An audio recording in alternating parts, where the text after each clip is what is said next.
A night at the beach in the Colombian jungle. Do you know these moments that seem completely unreal as soon as they are over?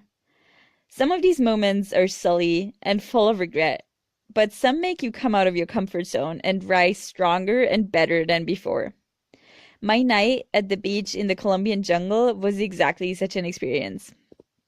The trip to Colombia when I was only 18 years old and still in high school opened up my heart to the form of traveling that makes me so happy now.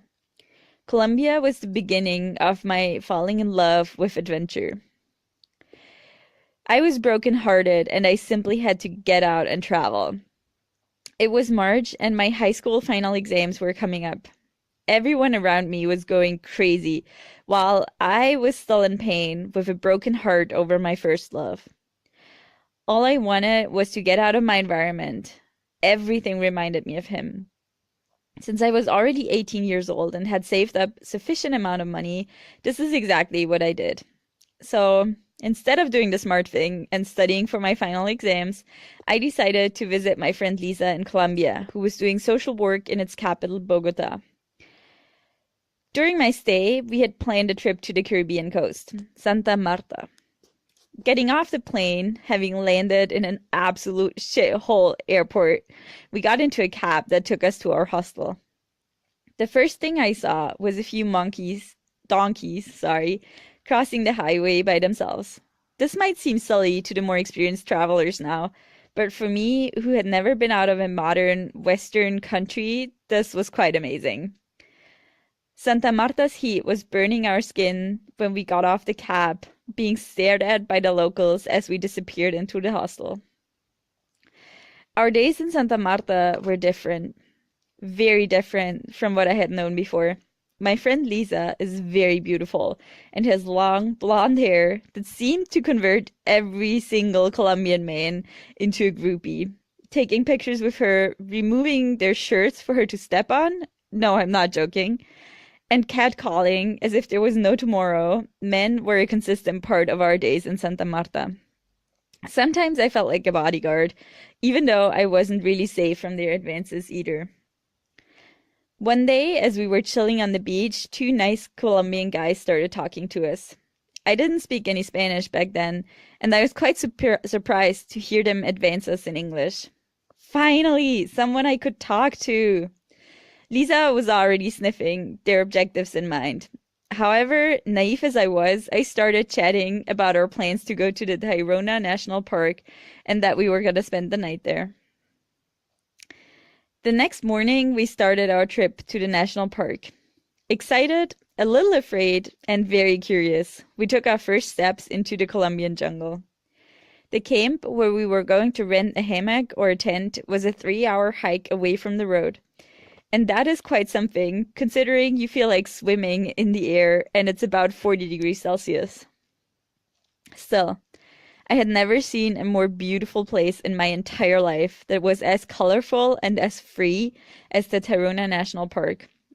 On our way to the camp, we encountered cliff views with kilometers of long, wide beaches, natural palm alleys where monkeys would jump from coconut to coconut, and turquoise water with absolutely no human in sight.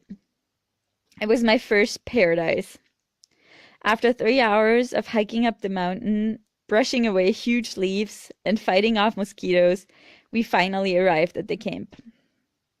Of course, there was a lineup in front of the small shack that rented out the hammock spots that we were going to sleep in for the night. Suddenly, Lisa pulled me behind a palm tree. "What?" I hissed. Carefully, Lisa started to point at the end of the lineup. There they were, the persistent Colombian guys that we had met the day before. We instantly knew that they had followed us there and decided not to get back in line in order to avoid an awkward conversation.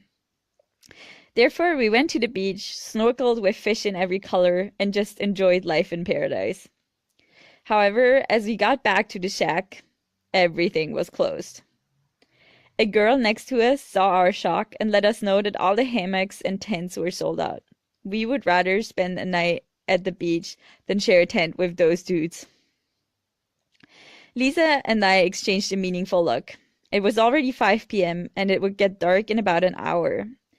Hastily, we remembered that there was another camp about half an hour away from this one that also had hammocks. We almost jogged to the camp across the narrow jungle trails. It was not at the beach like the one we had chosen in the first place. When we got to the camp, the light of day was already disappearing, and the shack to rent out hammocks was also completely shut. The only light that was still burning flickered from a little hut that sold alcohol.